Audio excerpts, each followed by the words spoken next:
नमस्कार। हम सबको पता है कि वर्तमान समय के अंदर भारत का आर्थिक सर्वेक्षण 2021-22 सदन के अंदर प्रस्तुत किया जा चुका है। आर्थिक सर्वेक्षण क्या होता है? आर्थिक सर्वेक्षण जब राष्ट्रपति का दोनों सदनों के अंदर संयुक्त भाषण हो जाता है, उसके बाद जब अपना बजट आता है, उससे पहले या बजट के दौरान दोनों सदनों के अंदर आर्थिक सर्वेक्षण रिपोर्ट प्रस्तुत की जाती है। इसको भारत के मुख्य आर्थिक सलाहकार के दिशा निर्देश के अंदर तैयार किया जाता है। उसके बाद इसको वित्त मंत्री द्वारा उसको दोनों सदनों के पटल पर इसको बताया जाता है। आर्थिक सर्वेक्षण के अंदर भविष्य की योजनाएं, अर्थव्यवस्था में आने वाली चुनौतियां और इसके तहत जैसे साल के अंदर अपनी अर्थव्यवस्था कैसी रहेगी वो बातें, और इसकी एक प्रकार से ये अर्थव्यवस्था की सालाना आधिकारिक रिपोर्ट होती है और किस प्रकार का किस क्षेत्र में क्या बढ़ोतरी रहेगी, क्या कमियां रहेगी, वो इसके अंदर बताई जाती है। जैसे आर्थिक सर्वेक्षण 2021-22 के अंदर भारत की जीडीपी 11% रहने की संभावना जाहिर की गई है और नॉमिनल जीडीपी यानी कि नॉमिनल सकल घरेलू उत्पाद वो 15.4% रहने की संभावना बताई गई है। 2020-21 के अंदर भारत की जीडीपी ग्रोथ -7.7% रहने की संभावना है। ये सीएसओ का आंकड़ा है, केंद्रीय सांख्यिकी संगठन का आंकड़ा है। 7.7% रहेगी भारत की जीडीपी।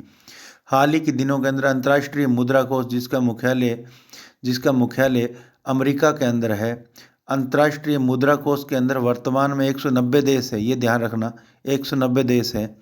अंतर्राष्ट्रीय मुद्रा कोष ने भारत की 2021 के अंदर जो जीडीपी ग्रोथ बताई है वो बताई है 11.5% और 2022 के अंदर 6.8% रहने की संभावना बताई है।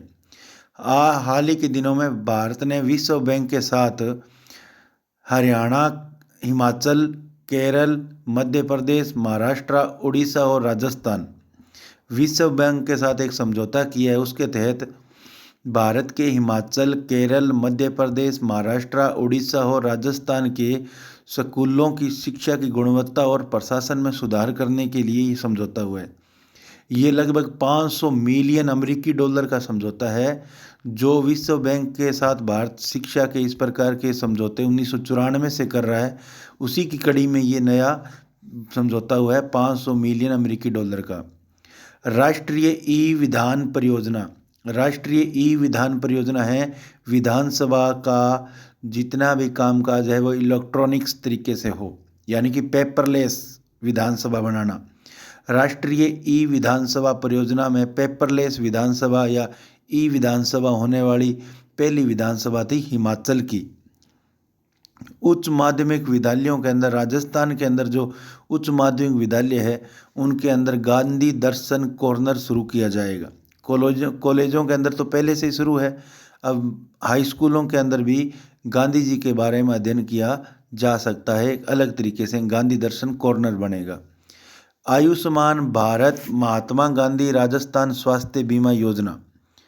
आयुष्मान भारत महात्मा गांधी राजस्थान स्वास्थ्य बीमा योजना 1 सितंबर 2019 को शुरू हुई थी। ये योजना 1 सितंबर 2019 को शुरू हुई थी। आयुष्मान भारत योजना को यानी कि राजस्थान ने अपना लिया था 1 सितंबर 2019 को। तब भामाशाह स्वास्थ्य बीमा योजना राजस्थान के अंदर पहले से चल रही थी जो 13 दिसंबर 2015 को शुरू हुई थी, जिसके अंदर 30,000 रुपये से लेकर 3 लाख रुपए तक का स्वास्थ्य बीमा कवर दिया जाता था। इसके अंदर भामाशाह स्वास्थ्य बीमा योजना के अंदर 1715 रोगों का इलाज था। कम नॉर्मल सामान्य बुखार बीमारी थी तो 30,000 रुपये दिए जाते थे और गंभीर बीमारी के लिए 3 लाख, यानी कि 30,000 से 3 लाख का बीमा कवर था स्वास्थ्य बीमा योजना में।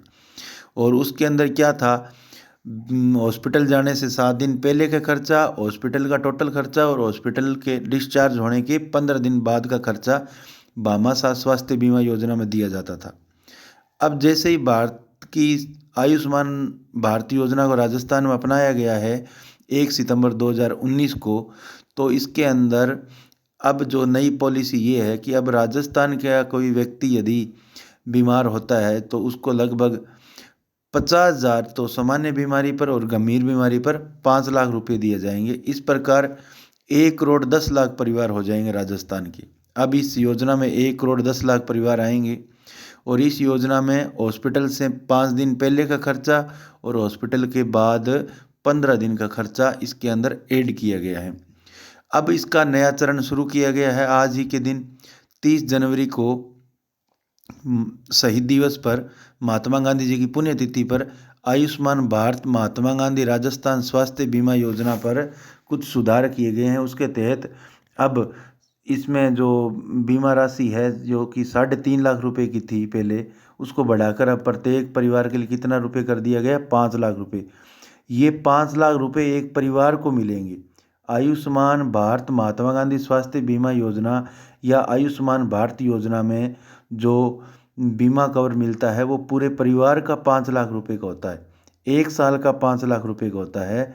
इसके अंदर लगभग राजस्थान के 1,10,00,000 परिवार आएंगे। और आयुष्मान भारत योजना में जो कि भारत के अंदर 14 अप्रैल 2018 को ही लागू हो गई थी, उसके अंदर लगभग भारत के 45 से 50 करोड़ परिवार आएंगे। राजस्थान के 1 करोड़, पूरे भारत के करीब करीब 45 से 50 करोड़ परिवार इसमें कवर हो जाएंगे। धन्यवाद।